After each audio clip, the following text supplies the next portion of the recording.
Yeah. Loving pero lagi kang hindi mo may issue. Content keep lang. Paringgan parang lagi kang Okay, no? Parang feeling ko dahil iba rin yung pinagdaanan na nung relationship ni Tanya tsaka ni Brandon through the years. Parang, Brandon, right? Parang ngayon iba na rin yung karga niya, iba yung responsibilidad dahil magkaka-baby sila. Kung dati parang happy-go-lucky na bahala na yung kung ano mangyari ngayon, parang mas may nakatutok siya dun sa responsibilidad di ba? So, yung decision making ni Brandon, siguro maapektuhan kung ano man yung pagdadaanan nila ni Tanya. So there's more dun sa character ng yung ganyang character na napanood namin sa first 2 episodes ni Brandon.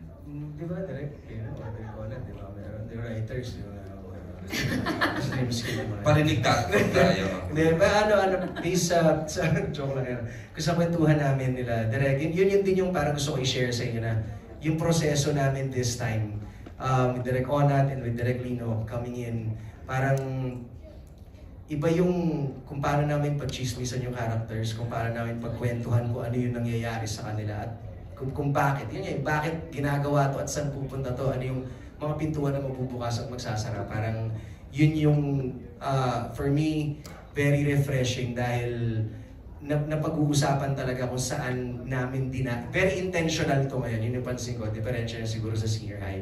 Yung intention ng bawat character, since may pinagdaanan nga silang mabigat, after 5 years, eto sila ngayon, ibang tao na sila eh. True. Ibang tao na, 5 taon, ang dami na nangyari. So, I think yung magkakaalaman kung yung mga puso at yung utak ba at yung kaluluwa ng bawat character in place pa rin, o like principles and stuff. So, yun yung nagpa-interesting for me. Miss Angel, please share. Yung iba kayo ni Brandon ngayon na after 5 years, medyo buntis ka na, kahirap ka sa, di ba? Feeling ko kaya may ganong insecurity si Brandon. Ayun, insecurity, tama. Kasi nga, there's a baby on the way. Pero as a provider, bilang he's the man of the house, medyo nagkukulang siya doon. So, feeling ko, may masabi lang ako, sensitive siya kasi feeling ko pinapatamaan ko lagi yung pagiging provider niya at pagiging soon-to-be real father niya to our child. Kaya siya madaling. And Tito EJ, ang ganda din talaga nung timeline. Ulit naman ako. So sorry, Tito EJ, no? Masyado kang seryoso.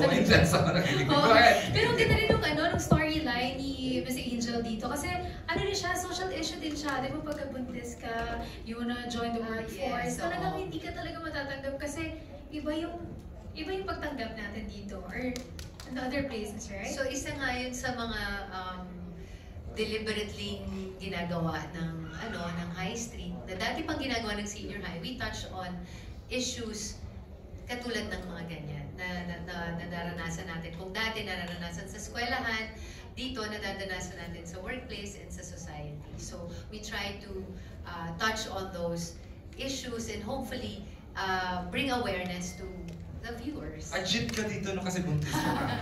Kaya lagi kami inaano ni Brandon. Hormones ko crazy. Lagi yung sinasabi ni Direk Lino pag kami namotivate niya ako. Isipin mo na yung hormones mo. Kaya yung isa rin na shot namin, sabi ko sa kanya, buntis ako, di ba? Mag-tiis ka. Sabi ko yun sa kanya. Ang cute na linyang yun. Totoo kasi. Yun, oo. Hindi, tsaka pero bata pa lang. Senior high pa lang, ajit naman talaga si Tanya. Of course, ito EJ, nandito rin sila Jala Atayde. Oo, tanong natin ang feeling ng We wanted to know, kasi kanina nasabi nga ni Andrea na parang kakaiba din yung itatakbo ng characters si dito. So, you wanna share something? Si Jella muna, bukod sa kakasal ka na, engaged. What else can we expect from Sanya? Kasi parang kayo yung nag-reunite. Oo, I think okay.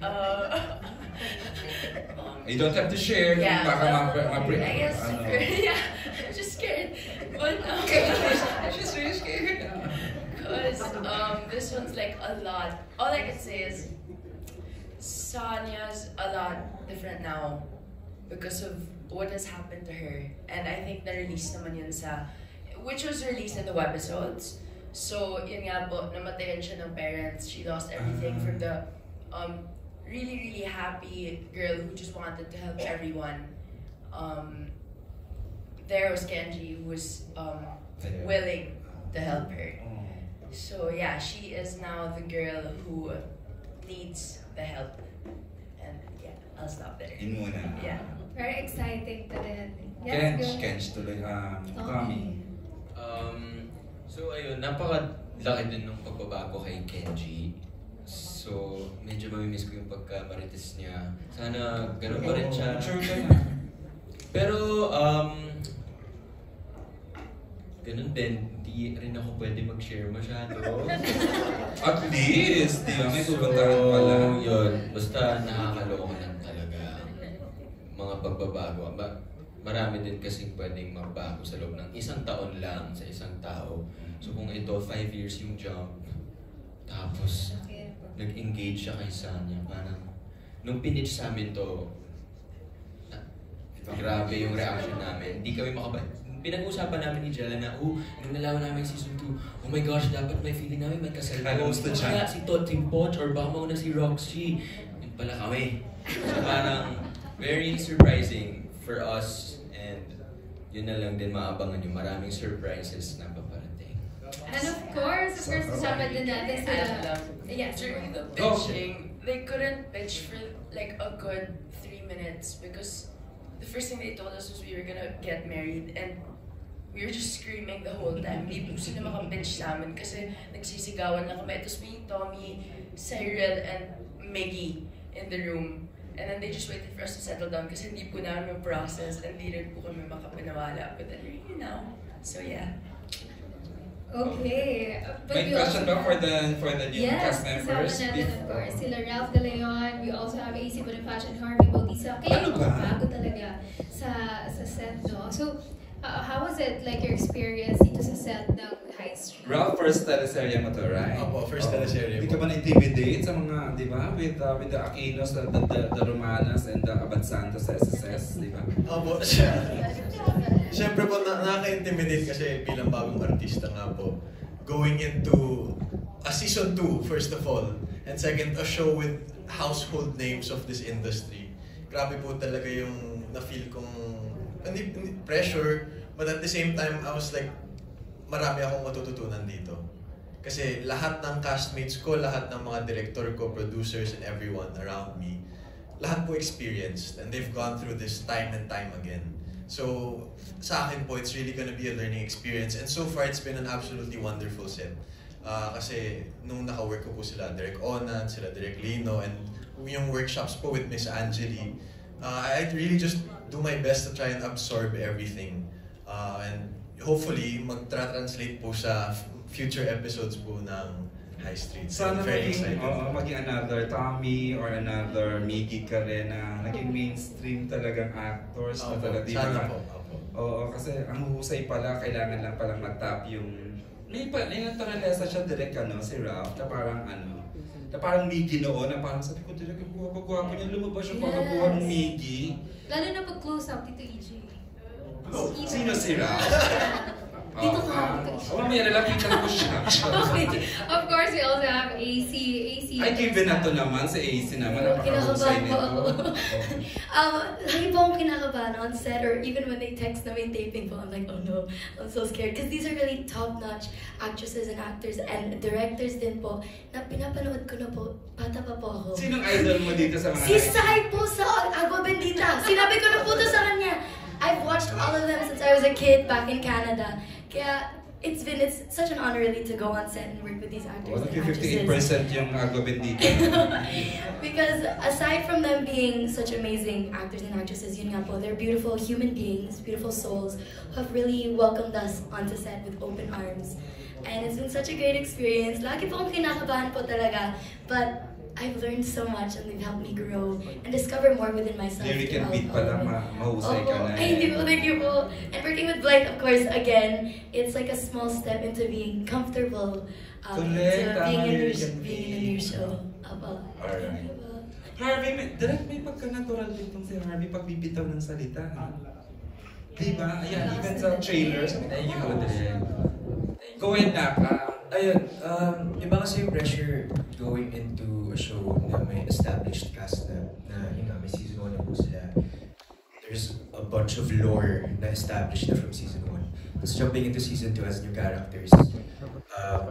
May pressure yun, I guess, for me personally to be able to fit myself in to the cast and syempre get a direct to be able to get close to the cast and understand the character and communicate with Drake. But it's been amazing so far. It hasn't been as bad or as nerve-wracking as I thought it would be. It's been amazing. So yun, gusto ko pasalamat sa inyo guys. Thank you for welcoming us in. It means a lot to us. So yeah, it's been amazing so far. Okay. Before we give the microphone for the last question, Miss Gaynel, gusto kong tanongin si Sai, nakwento mo ba kung ano yung magiging takbo ng ninyo ni Elijah? O hindi ka pwede mag-share kasi talaga hanggang doon pa lang, diba? Hindi mo nga alam na madilig-dilig ka na sa kanya, halos talaga ayaw mo mapakita ang pangalan niya. What can you look forward? Pero grabe kasi na impact ng love ng scripting partnership nyo nung unang show eh. Mukhang Hindi ko po masabi kung ano yung tatakbuhin kasi kahit kami po, walang idea kung paano kami tatakbo. Paano siya tatakbo sa kulungan? si Direk Onat mag-share mamaya. Hindi pwede Tinatawanan lang ako po kami ni eh. Direk Onat. Pero nung pitching pa lang po, nung nalaman ko na wala talaga kaming scene dapat together. Sabi ko, Direk, kahit isang scene lang, hindi talaga pwede. Kahit isang scene lang na bati naman sila ng slide. Or kasi buong show po sa senior high, never naman sila nagkaroon ng sweet scene. Pero yung pinitch po sa amin is, kung kami yung mag-boyfriend nung una, ganun. So parang sabi ko po, sayang naman yung fans kasi grabe po yung pagkapit ng fans sa amin. Ultimong lumipat na siya sa Batang Quiapo, akala nila pupunta ako doon. So parang sabi ko, uy, grabe naman, pagbigyan naman na natin sila. Kung sa'yo nito sa Batang Quiapo, ang lala mo. Kaya sana po, this time around, mapagbigyan po yung Rox Chi fans. Kahit kami po kasi wala rin kaming ma-share kasi wala pa po talaga kaming nakukuha Baka na ni wala talagang plano ang show. Wag! Huwag naman, Direk! Kaya kasi ECS. Ay, si Direk po, bumaboses, meron daw po. So, Direk Onat, share lang ng ano, kasi alam mo namang yung kilig. Sige nga, go ahead, Direk Eric. You're on. Kasi we're sharing kasi our Archie, Elijah with Batang Quiapo. So, kaya sabi ko kay Archie talaga sasabi ko Elijah, pwede ka namin todo sa sige niya go. Sabi ko, sige, sinabi ko sa writer, pwede na yung todo. Kasi nga, nag-hold back pa kami kung paano, kung papasok na ba namin full blast si Elijah because of Batang Quiapo nga. Kasi we're taping MWF, same with Batang Quiapo. So, ang hirap, di ba? Although, we can make naman changes, like we can tape naman Tuesday to Thursday, pero yun lang talaga kailangan swing ng mga schedule ng mga artists. So, baka now, kasi naka-week 4 na kami, mga susunod talaga, full blast na si Elijah sa amin. Piniyagan ni Coco. Kakausapin lang namin si Nakakausap pero in-announce na dito sa Madali naman kausap sila ang Batang Quiapo, sila Direk Coco and everybody. Sabi naman nila, sir, we can share. Pinayagan nga nila si Elijah to be part of High Street. Kaya siya nandito si Elijah sa amin. Yun pala ang story. Direk, excited ka rin mag-share.